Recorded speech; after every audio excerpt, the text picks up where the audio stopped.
Hi guys, I'm Darren, and in this video what we're going to look at is INAV, the releases, how to report issues and how to request new features, stuff like that. So I know this is another INAV video and the last 2 or 3 have been INAV, and I will cover other subjects in the next video. But at the moment INAV is in a release cycle and there's been quite a few questions about INAV. So that's why this video in particular is coming out at this time. So before I get started, I just want to say a quick thanks to all my Patreon supporters, and to be honest, anyone who's supporting me by liking, sharing videos, any of that sort of stuff too. But I would like to give a special shout out to some people who are supporting me on the pilot level or above. Thank you very much for the extra support, guys. They are Ron Nolan, Stephen Thorpe, Merdad Farjadian, Craig Beer and Joseph Namius. Thank you very much for your extra support, guys. I really do appreciate it. So if you're using INAV, you're probably aware that right now we are in a release candidate phase. So RC2 was released about a week ago, maybe a bit longer. There'll be a release candidate 3 in a couple of days' time, maybe even today. And I've been asked a few questions by a few people about the release cycle, how to report any issues, how to request features for maybe the next version of INAV, stuff like that. So what I'm going to do is take the time in this video to answer some of those questions. Right, so before we get into the nitty-gritty of all that stuff, it might be worth talking about the version numbers in INAV and how they work. So what I'm going to do is bring up the INAV repository on GitHub, and what I'm going to do is, to make it a bit easier to see the version numbers, I'm actually going to go to the wiki page because all the release notes are there for different versions.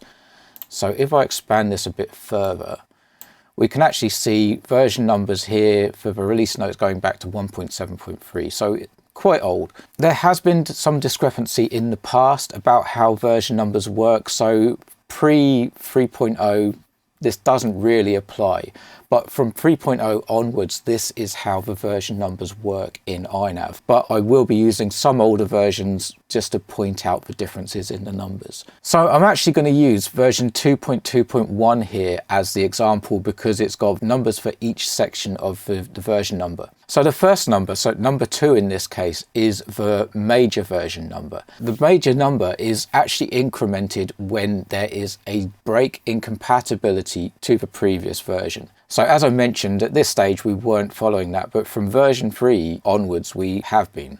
So version 3 to version 4 might seem like a pretty big jump, but what it actually just means is there was a change between these 2 versions that meant that if you used, for example, the CLI from version 3 to version 4, there would be a problem, or if you use the font from version 3 to version 4, there would be, again, a problem. If we go back to 2.2.1, the second number is the minor release number. And what that means is there have been new additions to INAV, but they haven't broken compatibility. That is the key here for the major or minor increment. So, for example, in this case, we have version 4.1 and here we have version 5.1.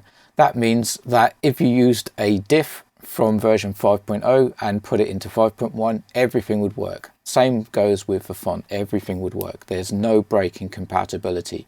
5.1 may have additional things, but there won't be older things that have been removed or anything like that. So if we now go back to here, we have the last digit, which is the bug release number. So if the last number changes, what that means is that there has just been a bug fixed.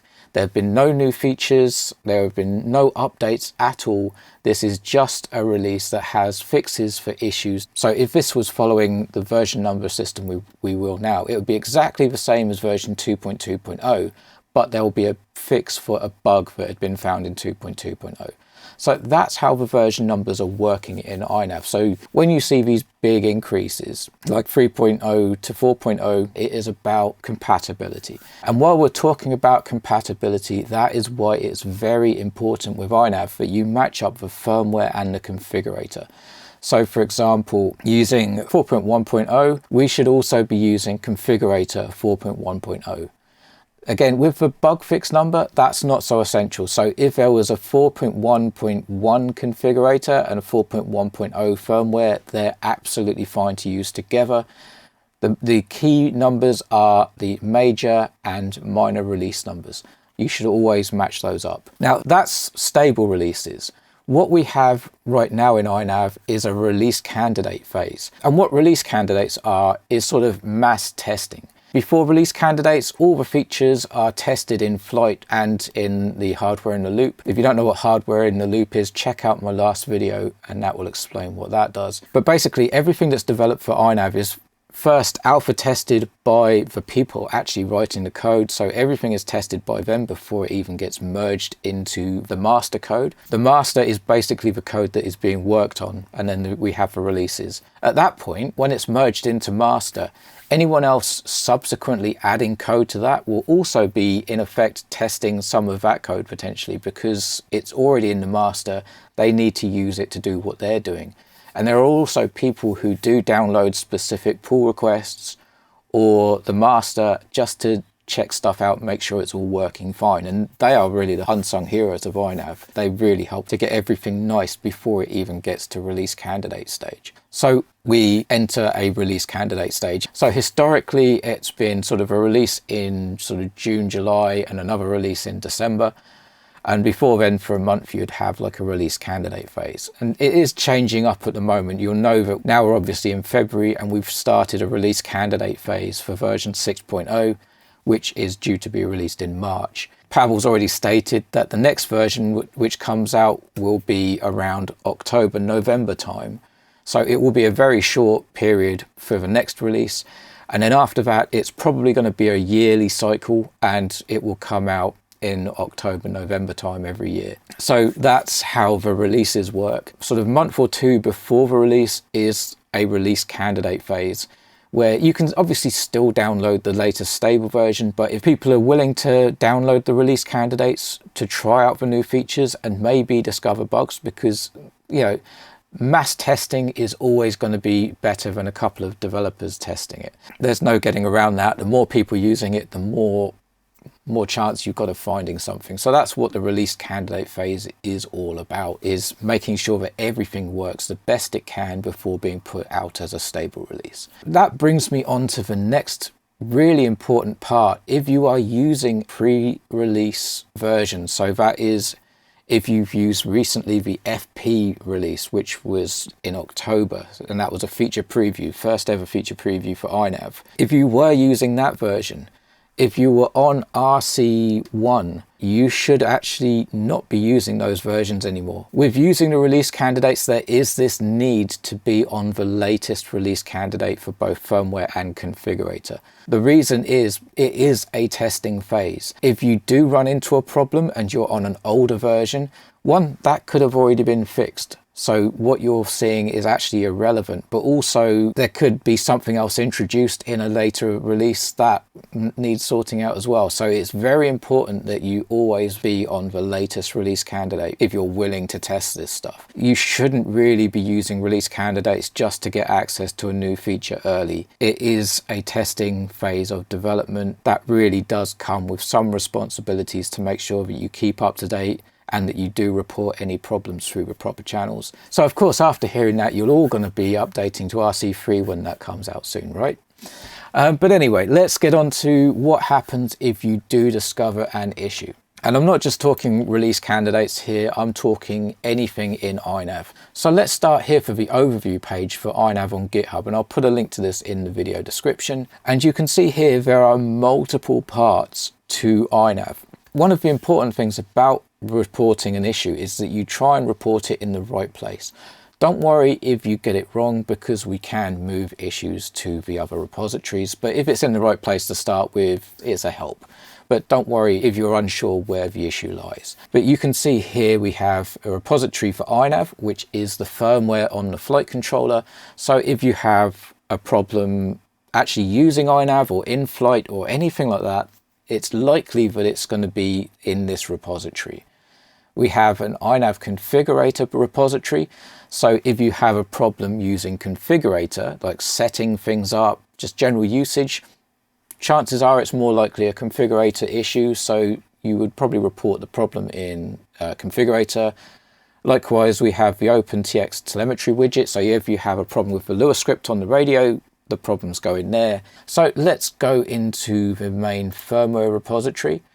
And what you'll see up in this top menu bar here is an issues button. And this is where we can report issues. So the first thing to do is to have a search. So let's say you have a problem with the GPS.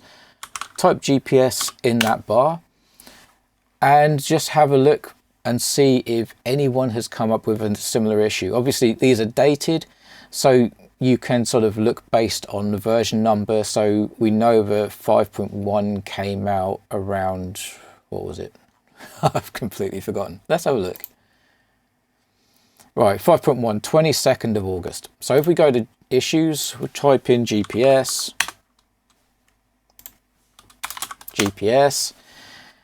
and then if we know that the issue is on 5.1, we can look up until sort of August. So we know anything before here is probably not relevant. So we can look through these issues here and see if anything is similar. The other thing that's worth doing is looking through the closed issues, just in case it's already been fixed. To look through all of it, you could actually just get rid of this bit here that says is closed. So this is now all issues which reference GPS. So again, go through, see if you find something similar to what you're experiencing. And again, if you get up to that August date, then you know that the chances are if you've not seen it up to August, then it's not been reported. So to report a new issue, what we do is click this green button up here. And what we're going to do is click on bug report. Now there are some basic instructions on this already, so I would recommend reading through these. And I know a lot of people don't, because there is a bit of text here that says please delete the above to show that you understand reading it, and we do get quite a few where this hasn't been deleted. So please RTFM and take a look at this rather than just deleting everything in the box and just typing something. So for the title, it would be better if there was a specific sort of title. So something like my GPS doesn't work. Why not? I've seen them before. That really doesn't help. Try and be a bit more specific. So I don't know, I'm making this all up. I know that this doesn't actually happen, but if it did, that would be a good title for the bug report. So try to get the title as sort of accurate as possible. It'll get it easier for people to see what's going on. So next up, we're gonna be reading these bits here. So again, yeah, check the Discord server, the Facebook group and Telegram are there, so check those out to see if anyone else has reported a bug. And again, please double check that no one's already reported it. So that's searching through the issues like we just did. So once we've done that, we can safely delete this. What we have here are a few sections where we can actually describe what's going on. So don't delete this part. These hash symbols here are saying that this is a heading. So this just makes the bug report easier for us to take a look at. So in here, you can put what's going on. So there we go, a simple description to explain what's going on. Obviously, you can be more in depth with this. You can attach screenshots, anything like that. So for a screen grab, I'm just going to show a quick example here. And in Windows, what we can do is hold down the Shift key, the Windows key, and press S, and that will open up the snipping tool. So when we can just grab an area of the screen that's relevant to the problem. So obviously I know that this really isn't, but this is just an example. Then sort of close or minimize Configurator, and then just paste. So you can right click and paste, and that will upload the image to GitHub. So when we preview, we will actually get what we've just grabbed off the screen. So that's just a quick way of getting screenshots, and it's much better than if you'd taken a photo of a screen with your phone, that sort of thing. The same will go for OSD. If you play back your video on the computer, you can pause the video and do a screen grab like that and paste the image in. So once we've got our description and any useful screen grabs, that sort of thing, the next thing is to write in the steps to reproduce the problem. So get rid of this line here, we don't need that. And in the list, what we can do is just put a few steps in to replicate this problem. Right, so just to show you here, we're making a list here. So if we press enter, it will add the next number for us automatically. You don't need to actually worry about typing in all the numbers. Likewise, if we don't need any extra, we can just delete the ones we don't need. So yeah, I just wanted to add that line just to show all you need to do is select it and delete it. That's it, done. But yeah, try to get a nice description of how you actually got the error. More detail the better, because sometimes bugs can be very specific. So on this one, I've added don't touch the sticks. That may or may not be relevant, but including details like that would be important. So expected behavior, again, we're going to select this because we don't need to keep that line. But this one can be quite simple. If you want it to do something specific, include more detail. But for this one, it's going to be very simple. So the next one is suggested solutions. Now, this one may not be relevant to all issues. If you're a developer, you may have an idea already of what the problem is, but also if it's more a behavioral thing, that it does something where you think it should do it differently, you might have a solution for this. For this GPS example, chances are there's no suggested solution. So just delete that line and leave it blank. But if it's something where you want the feature to work slightly differently, then maybe you have an insight into how you'd like it to work, and that's where you'd put it. The next one is any additional context. So again, for a lot of problems, you won't need to add this in. What you can do is include your diff for your flight controller. The way to do this nicely is to not just paste it into here, because you end up with this huge issue and it's just a pain, to be quite honest. And I'm just going to get some space on my desktop, so I'm going to drag this down here. And you'll see what we have on my desktop already is a diff file. So this is just a diff from my AR Mini on 5.1. And what you can do is just drag that in there and drop it. And that uploads the file, which means that when we view the preview, we just have a nice link where we can go and check that diff file out. We don't need to have a huge load of text on screen to scroll through. So that's the nice way to include your diff in an issue. So let's get back to the writing. The final part is to include which version of INAV we're using. It's probably a good thing to include it in the description as well, in the current behavior, but if you don't, definitely make sure you include it below here. So what we're going to do is, let me go into the CLI, we're going to type version, and this is the information we want. So let me just copy all that. And I'm just going to paste that in here for the minute. So I'm going to get rid of that line 2. We don't really need that. And let me just paste this text in. So FC board name and vendor. So this is and make sure that this is specific. So in this case, I am using a Maytag F405 wing, but for example, if we're using this one, unless you're using the original one, include all the extra details. So you want to make sure you include the V3 if it's the V3, because obviously they have different components on there. So in the FC make board, make sure you include the company name, which is Maytag in this case, and the exact board name. Don't just put something like that. We need to have the actual flight controller. And then for the INAV version string, what we're going to do is just take this line here and put it down there. So we can delete all this bit, and that is our issue done. All we'd now need to do is click submit new issue, and that would add it to GitHub where developers can take a look at it.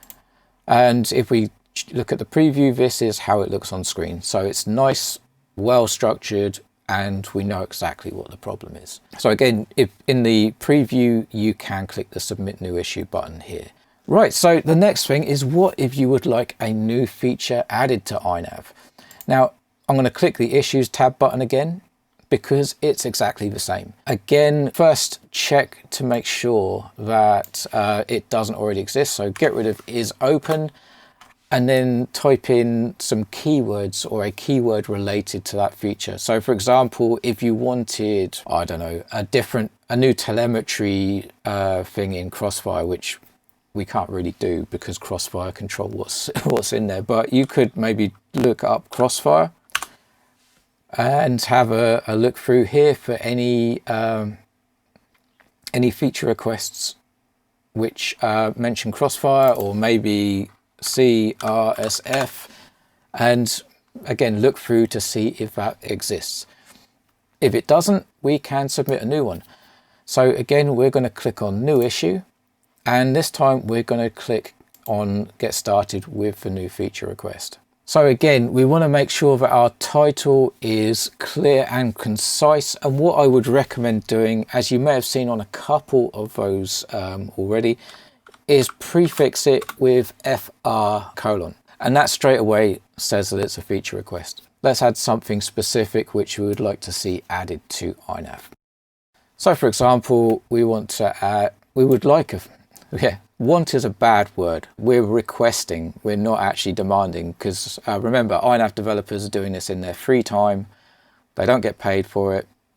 You know, this is a community effort. So if nothing comes from new requests, please don't feel bad about it. Don't get angry at people. It's effectively another hobby or part of the hobby for INAV developers. So these are very much requests. You're asking if possible. You're not saying I want this. So that's one thing to keep in mind. But yeah, so this we're saying a feature request for a fixed wing auto land on a landing strip, which that's quite concise. So what we would then do is, this is very similar to the issue report. So I'm not going to go through in too much detail on this, because basically if you've seen how that was done, it's exactly the same. Get rid of the text in these comment brackets and fill it with detailed descriptions of what you would like.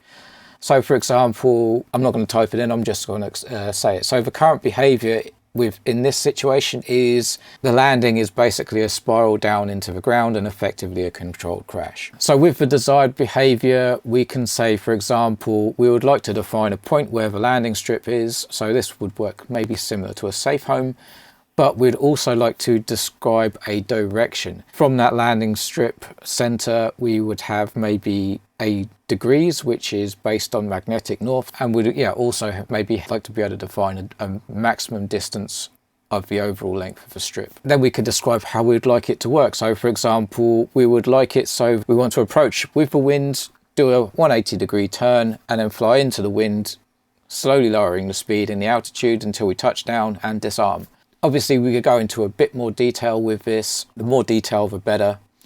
And just explain how you would like this feature to work in INAV. The suggested solution, again, if you have any ideas of how you would like this to work. So this could be a bit more detailed on the specifics you've described in the desired behavior. If you have any artwork or graphics to enhance this feature request, please include those, because everything will help. And actually, Marc Hoffman has done a request on this subject, and that is a very good example. So I'll probably take a look at that in a sec. Who does this impact? So this will be for all fixed wing pilots who want to land not in a controlled circle crash. So this will add a proper landing. This doesn't need to be overly detailed, but who it will work for. So additional context for this example could be things like links to how it's done in general aviation with the landing approaches, that sort of thing. So yeah, use that at your discretion. And when you're happy, again, preview it and then click Submit New Issue. I know it says Submit New Issue, but it will submit the feature request. So you see Marc has prefixed it with feature request in square brackets. That works just as well. And you can see Marc hasn't used the headers, but this is a very nicely detailed feature request with excellent examples. And Marc has actually gone a step further with this, because he's set it up in the INAV programming and actually had an example working using INAV programming. So yeah, if you want a good example of a feature request, check this one out. So that is issue 8623. So I'll put a link to that in the video description as well if you want to check that out.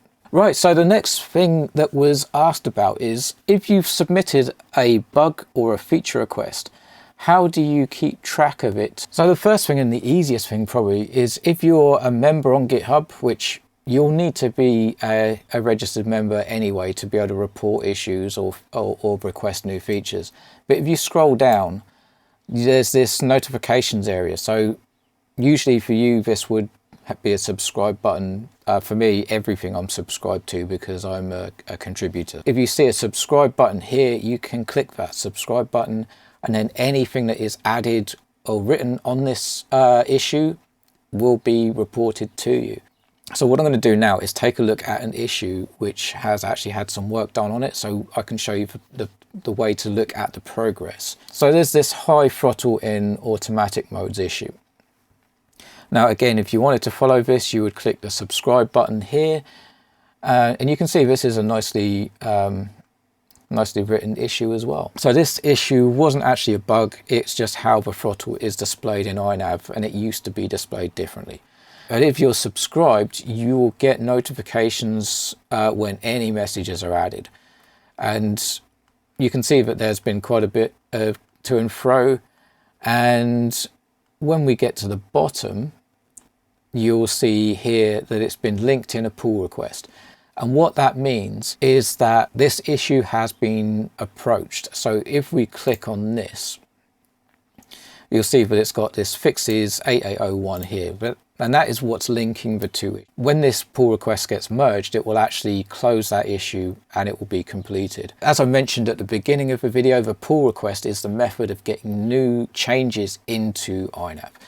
And again, you can read about the pull request here. Pull requests can be subscribed to, so if you wanted to follow a particular pull request, you can. That is how you would follow or track progress on any issues or feature requests that you have in INAV. Again, feature requests, if they get worked on, a pull request will get linked to that feature request in most cases. The other thing I should probably show is how you know which version it will be added to. So you can see here we've got mostly 6.1 because, as I said, we're in a release candidate phase for INAV 6.0 right now. This means any new features that are added will not go into 6.0. There was a code cutoff date on the 29th of January, so any new features go into the next version, not in 6.0. So from that point forward, anything in 6.0 is basically either an update or a bug fix. But you can see on the request which version it will go in. So if I click on single page stats, you'll see the milestone here is going to be 6.1. But anyway, I hope you guys found this video useful. If you did, please remember to give it a thumbs up, click the subscribe button and bell icon to help get this video out to more people so they can learn about this process too. And also, if you feel inclined, don't forget to share it on your social media, because there's a lot of people at the moment that aren't quite sure about release candidates or how to report issues or request new features. So this will help those people out. But yeah, one final word on release candidates. If you're not willing to test stuff or you are new to INAV, avoid them, just stick to the stable release. But anyway, thank you very much for watching, guys. Fly models like you stole them. Have a great time. I'll see you on the next one.